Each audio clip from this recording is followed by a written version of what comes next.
असं आठवतं किंवा जाणवतं की आज आपण इथे शिक्षण घेतोय किंवा कुठल्या गोष्टीचं ज्ञान घेतोय, त्यासाठी घराबाहेर पडून आपण कुठल्या तरी कॉलेजमध्ये येतोय किंवा कुठल्या तरी स्कूलमध्ये येतोय.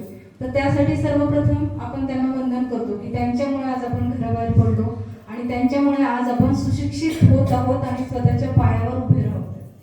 कारण सावित्री माय जर नसती तर आज मी इथे नसते, हे मला सुद्धा जाणीव आहे. आणि प्रत्येक जण हे वाक्य सहजपणे बोलून जातो, परंतु इतकं सहज त्यांचं जगणं नव्हतं. सर्वप्रथम मला तुम्हा सर्वांना मनापासून नववर्षाभिनंदन सांगायचं आहे. आणि या नववर्षाभिनंदनामध्ये जवळपास आज तुम्हाला माहित आहे की 2026 सुरू आहे आणि 2026ला आज शनिवार आलेला आहे आणि आज सावित्रीमाईची जयंती आहे.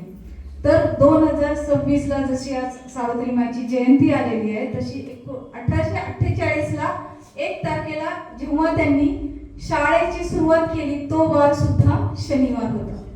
म्हणजे बघा, आज एक वेगळंच काहीतरी आपल्याला भेटलेलं आहे की तोच दिवस, तीच संकल्पना, त्याच वेशभूषेतील इथे एवढ्या सगळ्या इलकल घातलेल्या सर्व स्त्रिया, सर्व मुली, म्हणजे ज्यांना बघून मला असं वाटलं की प्रत्येकीमध्ये थोडी तरी सावित्री माय आहे आणि प्रत्येक जण त्या रूपातून माझ्या समोर उभारलेले.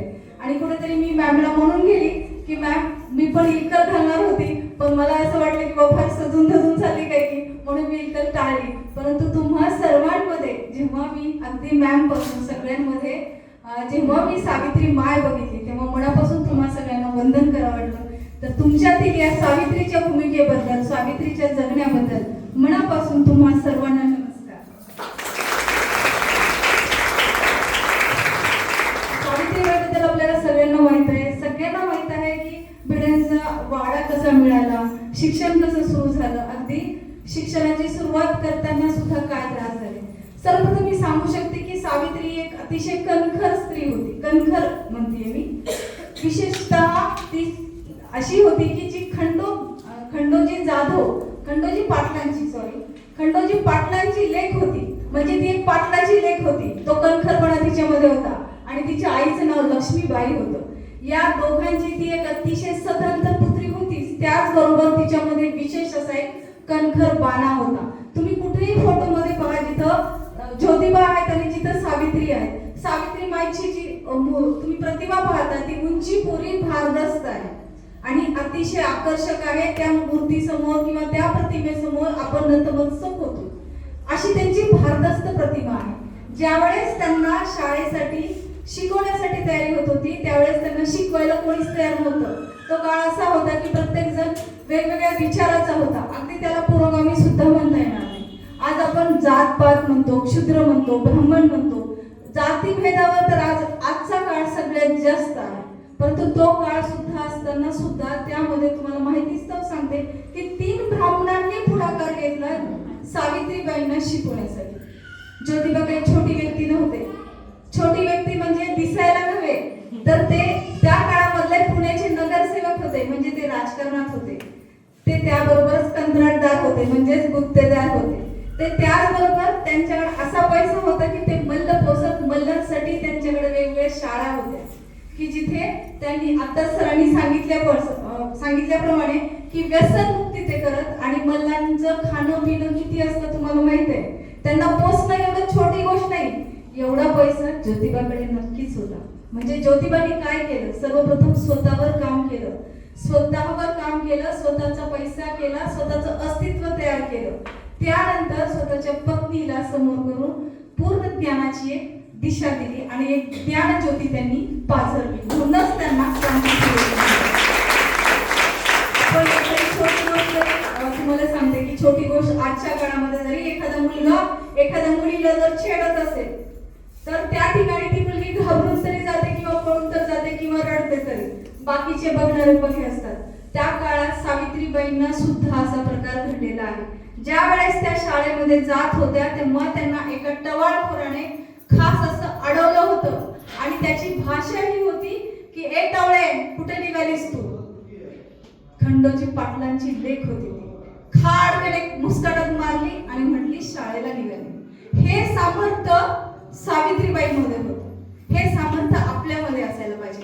जेव्हा आपण स्वतःवर काम करतो ना, शिक्षणाची दिशा म्हणजे काय, शिक्षण म्हणजे काय, शिक्षण घेणं म्हणजे काय, तर स्वतःवर काम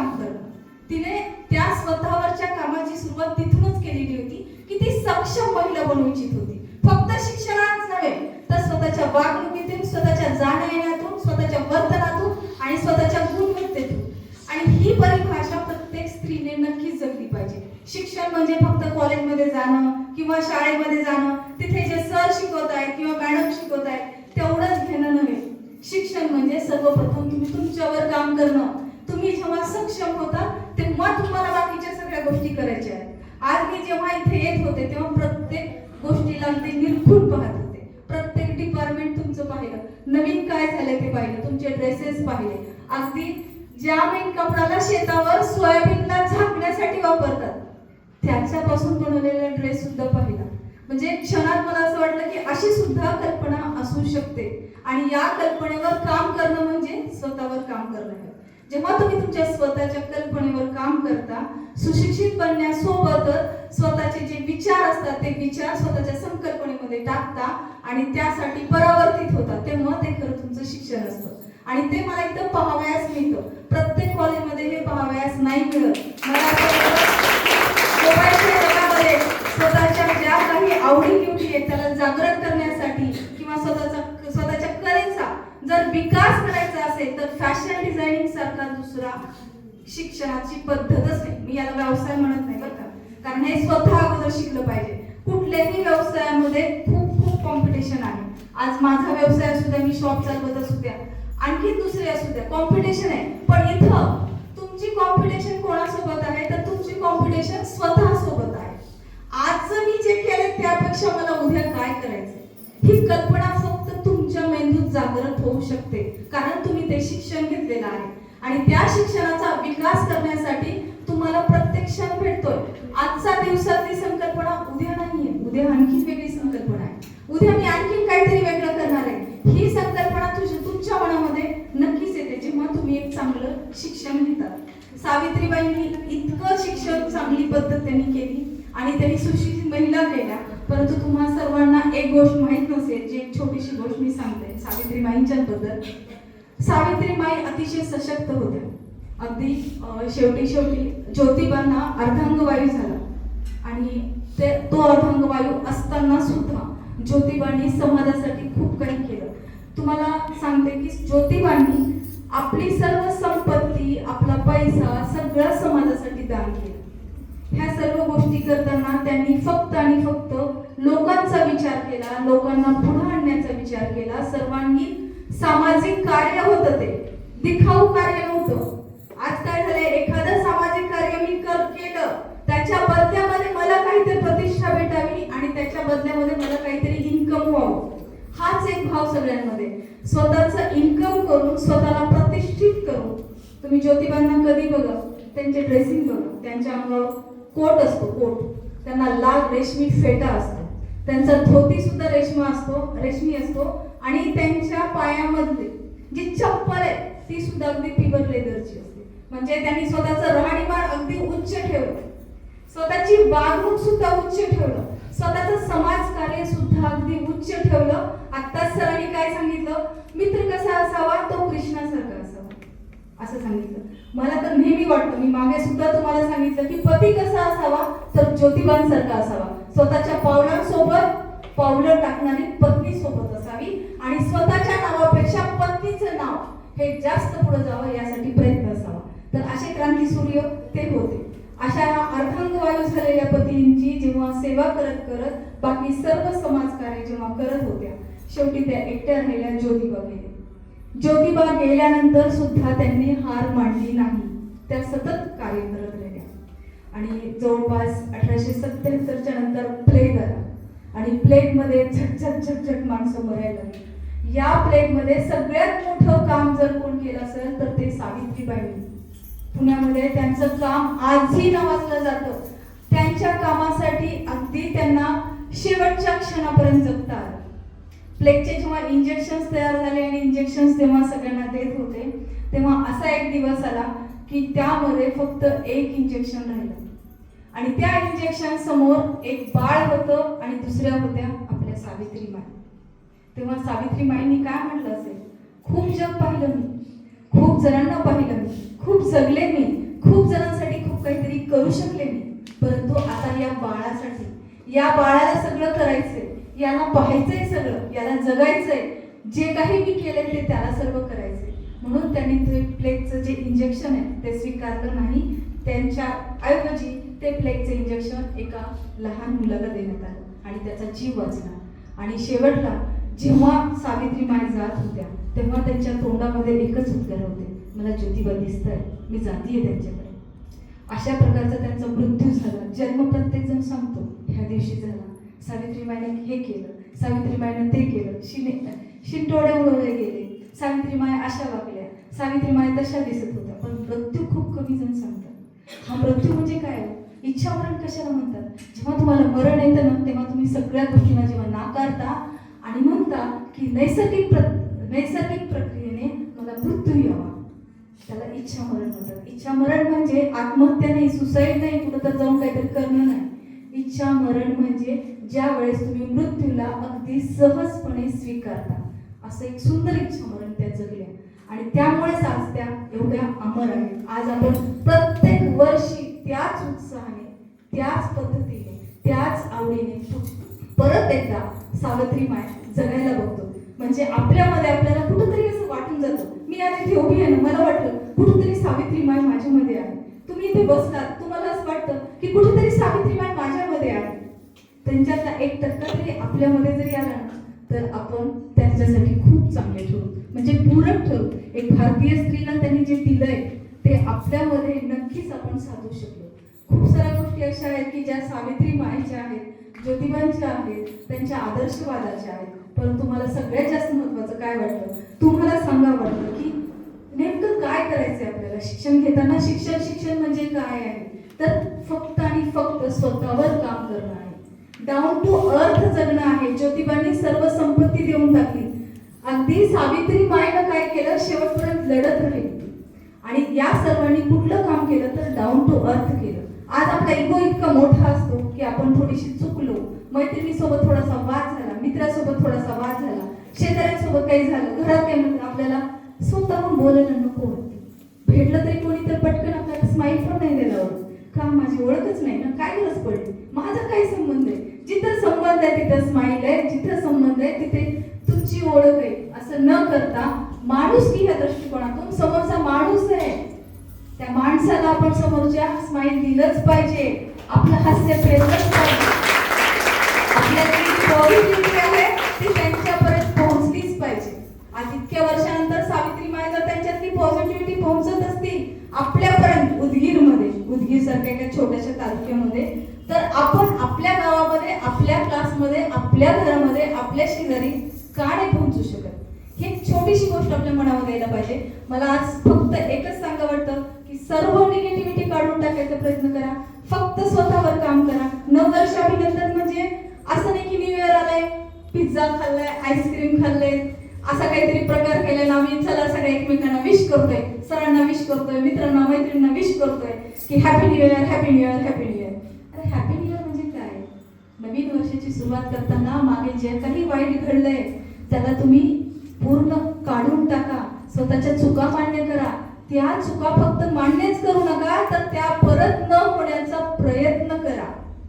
परत त्या चुका माझ्याकडून झाल्या नाही पाहिजे. मागच्या वर्षी मी हे काही करू शकलो नाही, या वर्षी मी हे सर्व करणार आहे. स्वतःचे कमीत कमी 12 महिन्याचे 12 तरी पॉइंट असे ठेवा की या महिन्यामध्ये मी हे साध्य करणार आहे.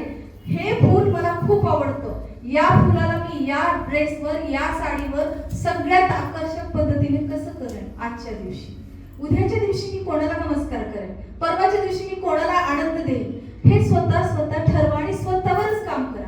जेव्हा तुम्ही स्वतःला आनंद द्याल ना तेव्हा तुम्ही इतरांना जास्त आनंद द्या. कारण आपण जेव्हा स्वतः आनंदी असतो तेव्हा प्रत्येक जण आपल्याला पाहून सुद्धा आनंदी होतो. तो ओरा आपल्या भोवती असतो आणि ते जागृत करण्याचं काम फक्त आपल्यामध्ये असतं आणि ते आपणच केलं पाहिजे. दुसऱ्याकडून अपेक्षा नकोय की ती मला येऊन बोलेल, ती मला काहीतरी मदत करते. अरे अगोदर तुम्ही जाऊन मदत करा ना. तुम्ही 10 वेळेस मदत केल्यानंतर समोरची व्यक्ती 1 वेळेस तर तुमच्याकडे येईल आणि नाही आली तरी सुद्धा तुमची मदत कायम तिच्या सोबत असेल. हा एक भाव ठेवा ना. मग तो शिक्षणात असू द्या, तुमच्या वर्किंग मध्ये असू द्या, तुमच्या सानिध्यात असू द्या, तुमच्या जगण्यात असू द्या, ही पॉझिटिव्हिटी आपण प्रत्येक वर्षी आपल्यामध्ये पेरलीच पाहिजे. जेव्हा आपण एक वर्ष निघून जातो तेव्हा येणाऱ्या वर्षामध्ये आपल्याला काय पाहिजे काय नाही हे आपण ठरवायला हवं. सर्वप्रथम आपल्यासाठी, आपल्या विकासासाठी आणि आपल्या ध्येयांसाठी. या वर्षीचं माझं हे ध्येय आहे आणि मी ते संपूर्ण कंप्लीट करणारच आहे. आज सावित्रीमाईची जयंती आहे. सावित्रीमाईच्या समोर आहात आपण, त्यांचं गुणगान गातोय. आज मला वाटतं प्रत्येक विद्यार्थिनींनी जेव्हा पण सावित्रीमाईच्या पाया पडाल आणि आवर्जून पाया पडाल फोटोच्या, फक्त आम्हीच पडावं असं नाही, तुम्ही पण पडाल. त्यावेळेस तुम्ही एक प्रण करा की या वर्षामध्ये मी हे करणार आहे. या वर्षामध्ये मागच्या वर्षी माझ्या ह्या चुका झाल्या ते काढून टाकणार आहे, त्या चुका मी परत करणार आहे. स्वतःशी स्वतःचा प्रण करा. इथे कुठल्या देवासमोर सांगत नाहीये मी तुम्हाला की देवा शपथ, किंवा आई समोर सांगत नाही आई शपथ, किंवा मित्रा शपथ, किंवा बापा शपथ, असे शब्द प्रयोग नाही. शक्तीचा विषयच नाही. प्रण आहे स्वतःच्या जगण्यासाठी, स्वतःच्या ध्येयासाठी, स्वतःला काय हवं ते करण्यासाठी. मी सुशिक्षित झाले. माझ्या मॅडम मला एवढं शिकवत आहे की दारातून येईपर्यंत वरचा मजला संपला, खालचा मजला पण संपत आला, पण प्रत्येकाची कलाकुसर संपलीच नाही असं मला वाटून गेलं. मला वाटलं की मला एखादी मुलगी असते तर किती छान झालं असतं. मला शिकायला आता वेळ नाही आणि मी पण शिकत नाही, पण मुलगी असती तर नक्की मी दुसरीकडे कुठे पाठवले नसते. मेडिकल असू दे, इंजिनिअरिंग असू दे, इथेच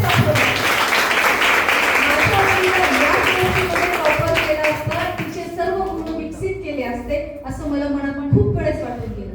अगदी सुंदर केलेली तुम्ही सर्वांनी जी ड्रॉइंग केला त्याकडे तर सगळ्यांचं लक्ष होतं. मॅडम म्हणत होत्या की बऱ्याचशा फ्रेमला आम्हाला फ्रेमच करण्यासाठी मॅडम आता आम्ही करतोय, पण त्या इतक्या सुंदर आहेत असं वाटतं की सर्व जगासमोर जायला पाहिजे. अजून उदगीरकरांसोबत सुद्धा नाहीये, खूप कमी लोकांपर्यंत हे आहे.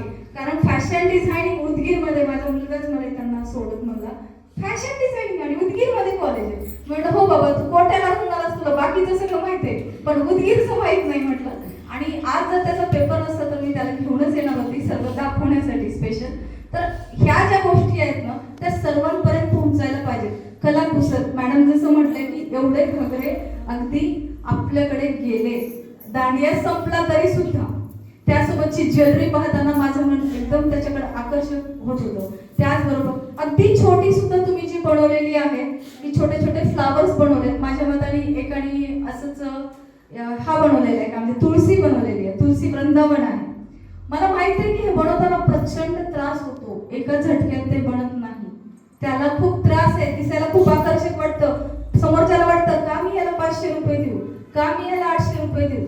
मी स्वतः असा विचार केला होता की जेव्हा छोटे छोटे फुलं असतात तेव्हा मी विचार केला 120 रुपयाला हे फुल एवढं महाग कसं काय. पण जेव्हा मी ते हातामध्ये घेतलं, स्वतःसाठी आणलं मी गरजेमधून सगळं सामान, मणियारमधून सामान, तेव्हा मी करायला लागले. तेव्हा मला लक्षात आलं की याला मला 6-7 दिवस लागले एक छोटं फुल करायला. म्हणजे जेव्हा आपण कृतीमध्ये उतरतो ना तेव्हाच त्याचे आपल्याला सगळ्या गोष्टी कळतात, अगदी परिणाम कळतात, त्याच्या पाठीमागचे श्रम कळतात. आणि एवढ्या सुंदर सुंदर वस्तू इथं मला बघायला भेटल्या. आणि सगळ्यात महत्त्वाचं की आपलं शॉप पण झालंय. म्हणजे मॅडमने तुम्हाला शिक्षणासोबत व्यवसाय सुद्धा दिलाय. फार कमी कॉलेजेसमध्ये असतं मॅडम असं की शिक्षणासोबत तुम्हाला व्यवसाय पण दिला. आणि इतक्या कमी कालावधीमध्ये तुम्ही ट्रेन होत आहे. फक्त शिक्षण देऊन सोडून देतात सगळे कॉलेज, बाकी पुढे ट्रेन तुमचं तुम्ही व्हायचं असतं. पण इथं तुम्हाला ट्रेनिंग काय भेटते, शिक्षण भेटते, आत्मबळ भेटते, आत्मभान भेटते आणि त्याचबरोबर आत्मविकास सुद्धा भेटतो. म्हणजे तुमच्या संकल्पनेला रुजलं जातं, पोचलं जातं, वाढवलं जातं आणि ते पसरवलं जातं. हे फक्त तुमच्या कलेमार्फत. आणि इतकी चांगली जर गोष्ट या कॉलेजमध्ये भेटत असेल तर तुमच्या प्रत्येकामध्ये नक्कीच सावित्री माय असावी की जी तिथं जिथं जावी तिथं तिथं सावित्री माय जगावी आणि सर्वांना विकसित करावी तुमच्या कलेद्वारे.